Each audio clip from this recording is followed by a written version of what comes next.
Created to signal political unity in the days following the unprecedented October 7th attacks, the wheels have come off of Israel's war cabinet. An expected ending, says this former Middle East policy analyst for the U.S. State Department. Netanyahu has lost his sort of domestic centrist political cover, and that gave him international legitimacy, which is all important today, more than ever, for Israel. After the departure of two key members, Prime Minister Benjamin Netanyahu proactively dissolved the war cabinet to block far-right government coalition members from stepping in.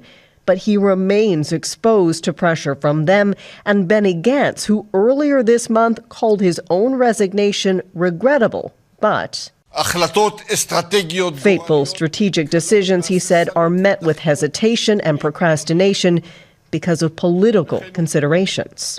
He called on Israel's prime minister to set an election date. A large majority of the Israeli population is deeply unhappy with the direction of the government when it comes to getting the hostages back home. He sort of made himself Mr. Security, and he has lost it after October 7th. Ehu Yahari is an author and expert on Israeli-Arab relations and says despite massive weekly protests and what he calls a collective depression over the hostages, Netanyahu's political career is not over yet. Those Israelis, and many of them, who would like to see, to bid Netanyahu farewell, they are not enamored with the candidates to replace him.